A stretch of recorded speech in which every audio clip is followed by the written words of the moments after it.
Today we're about to learn about Muhammad Ali's views. Be sure to like, share, and subscribe to the channel.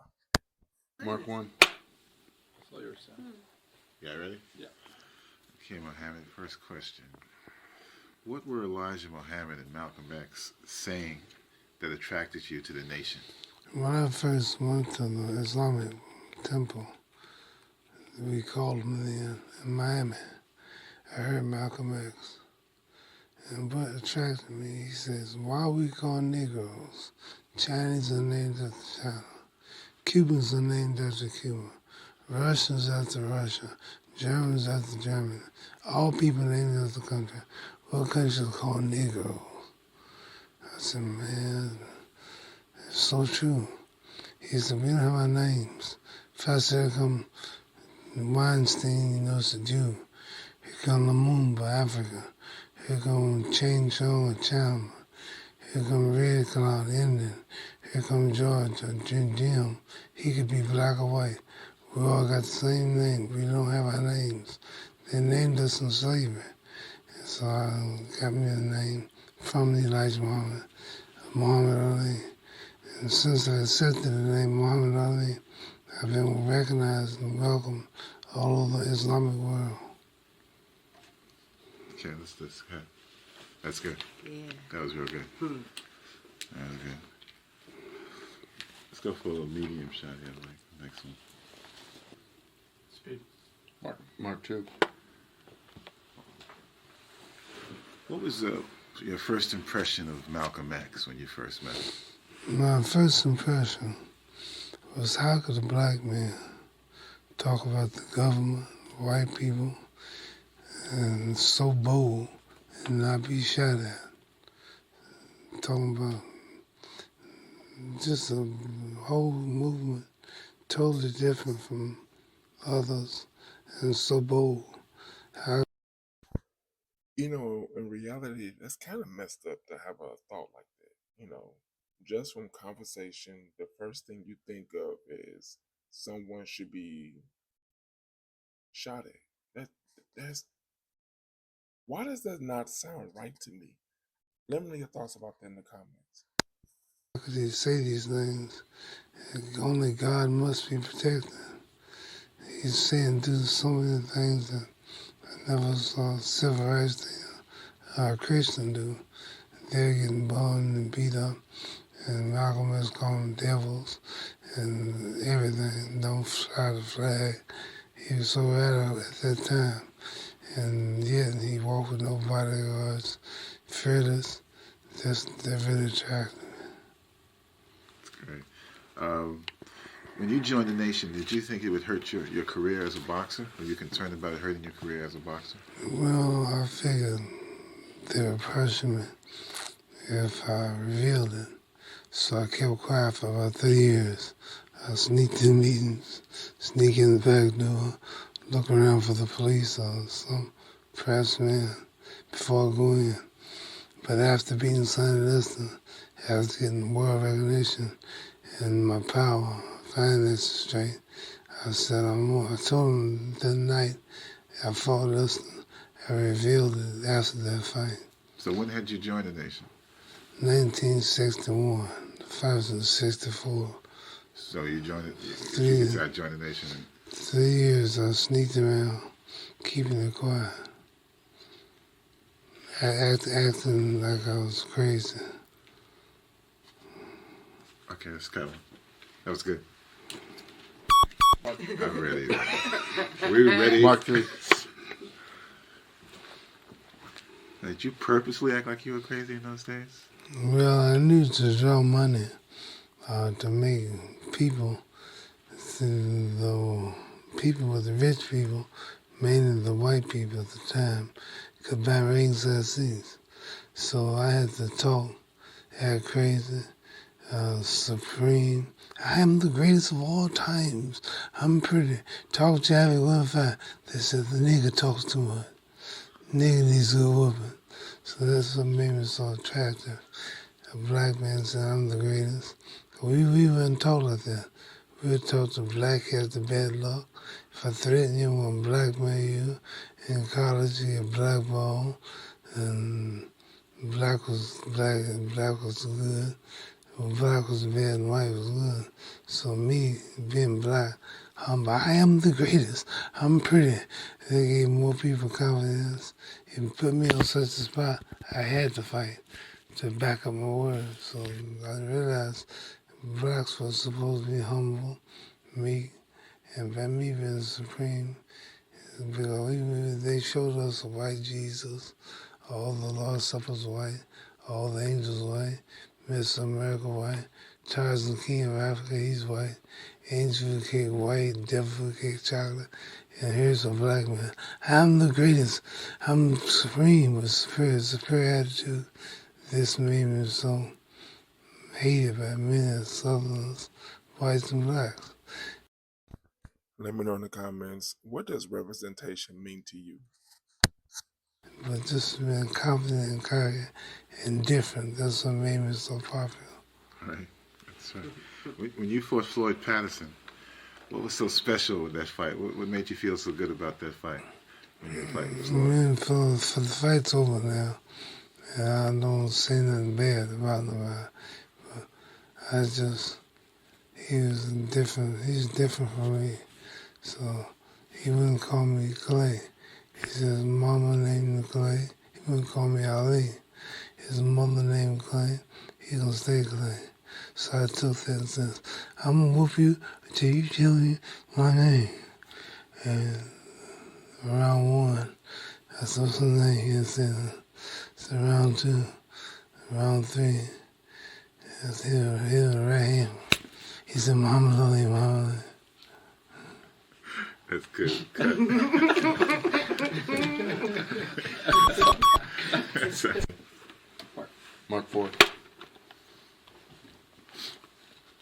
Now, at a press conference in Miami in '66, you said, keep asking me no matter how long on the war in Vietnam I sing the song. I ain't got no quarrel with the Viet Cong. Now, why'd you say that? Because it's true. At that time, I could see we were wrong. The war was wrong. And my conscience wouldn't allow me to kill them people. So I really was going to jail. But the Supreme Court said I was right because they recognized me as the minister. But what's your question? Why did you say, I'm not going to fight the Viet Cong?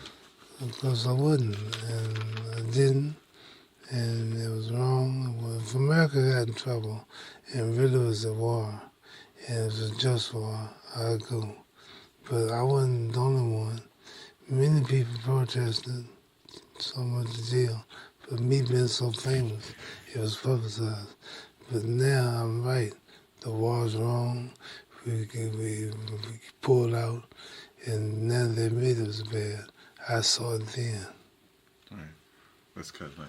That was good. Yes. To go through, to deal with the problems we had to deal with in the country. You got 3 minutes? Yeah. Let's go.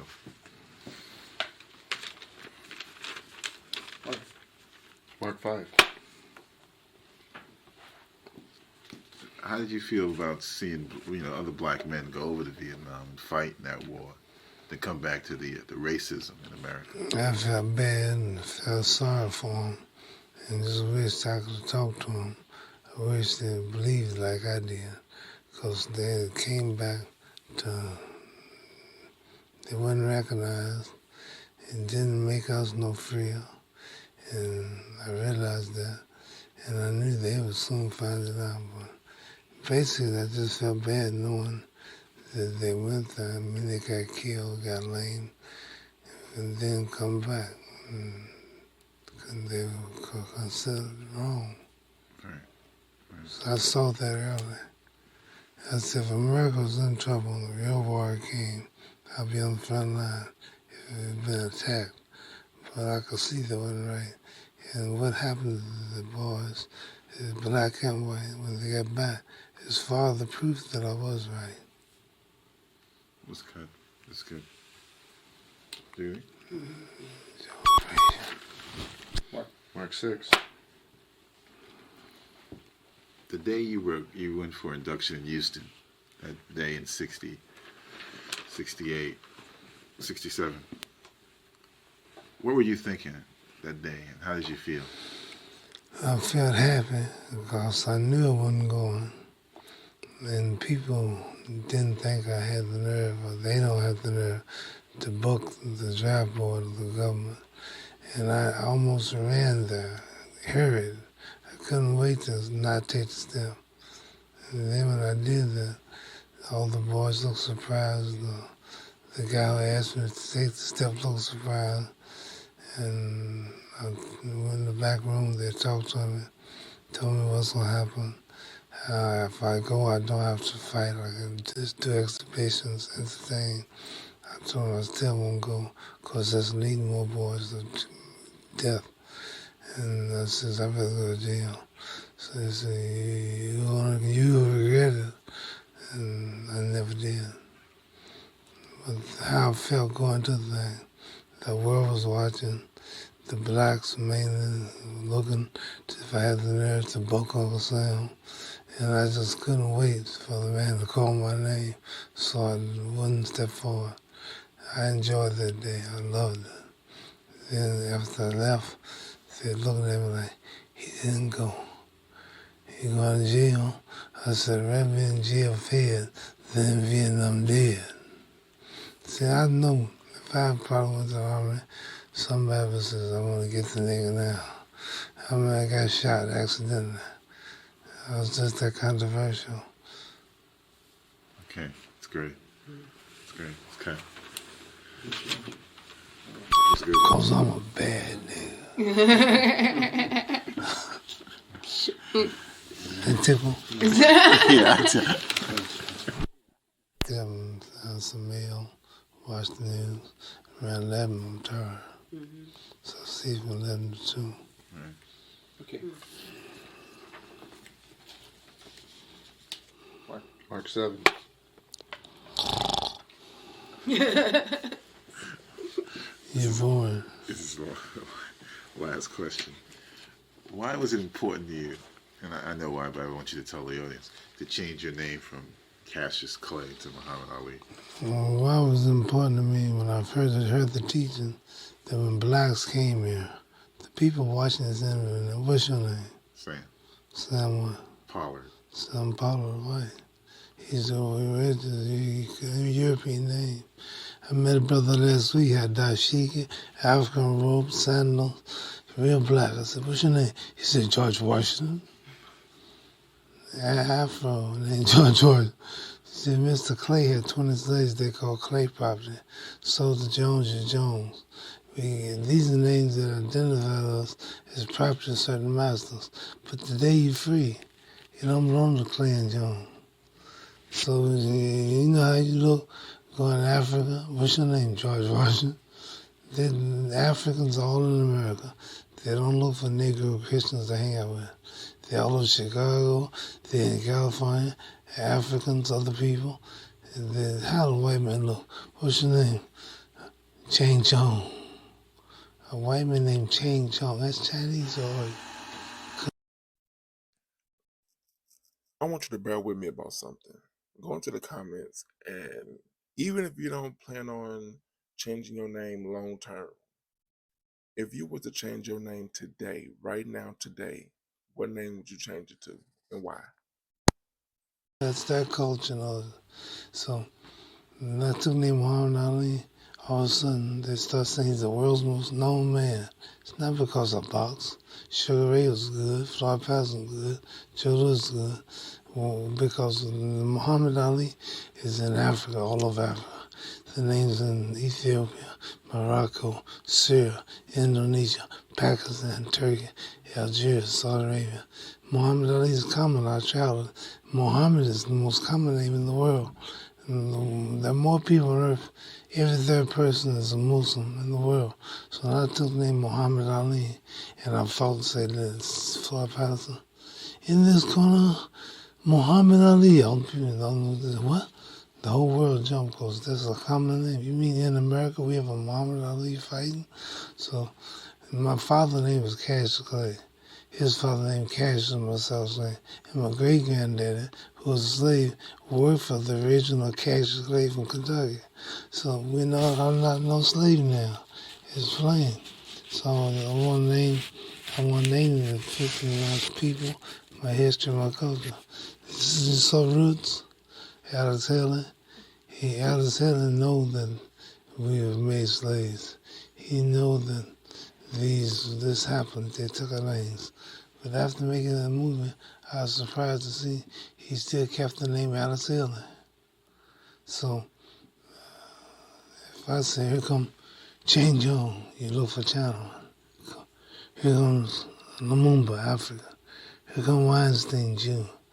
Here come Morningstar, Indian. Here come Miltonberger, German. Here come Jones. Don't know what colors they see him. So we don't have our names. And there's something about the American black people still got slave names. And I hear that. I love truth. I don't care if I'm in a church or mosque or synagogue. I don't care if you're Baptist, Catholic, Methodist. I don't care what y'all. When I heard that truth, I even heard the people watching this interview now got slave names that they're black. And so, Muhammad Ali, you go right now and go to Syria, Indonesia, Africa, put a robe on. They won't know who you are till you tell them your name. What's your name? George Washington. They say, he's a Negro. Man, nobody can argue with this. I challenge anybody watching the show. I'm in Barron Springs, Michigan. Prove I'm wrong if you're black. And the European name, that's not your name. Now, have you heard of white people, the government, or somebody tell me, you ain't Muhammad Ali, you're wrong? No, nobody never said that's wrong. So if you leave this country and go to Asia and Africa, all yours are names Hassan, Omar, Ishmael, Elijah, Muhammad, Ali, Akbar, Ahad. These names are dark people. And so we made slaves in America, and we took their names. But our people are so slaves mentally, we can hear this, and you can hear what I'm saying. And I don't know, you might or might not, but you might keep your name when you leave here. How do you, this is a known fact. It's a white man's slave name. Now you're free. Why not look in the book or something and pick you a pretty name to fit your black people? Some people are dead mentally. Dead man can't hear. So once you wake up, we all want a beautiful name. My daughter, one name is Rashida. Now Suel, I'm married. One daughter named Jamila. One named Layla. One named Hannah. One named Mia. Kalia. Pretty names that fit our people. So that's why I changed my name. That's an answer. Okay. That's good. Yeah, well, here nigga, quick. That was an answer. Thank you. That was a good answer. This makes sense. Makes sense. It's true. I'll tell you what, no, let me ask him what I'm going to ask, and then we can go. What you thought you were doing, particularly for young brothers and sisters back then. Yeah. Okay. Mark 8. What kind of role model and image did you present for young black people back then? First, I was thinking about myself first. And then my people, white people, with all of our people, the brothers, and all need help. Mainly to my people, I liked being who I was because they would put me on television. And when I say I'm the greatest, I'm pretty. That made little black children and people who felt like they were nothing. We got a champion. Look what he's doing. Look what he's getting away with. So when they see, they go. What type of image and role model have you set for the people around you? Let me know in the comments.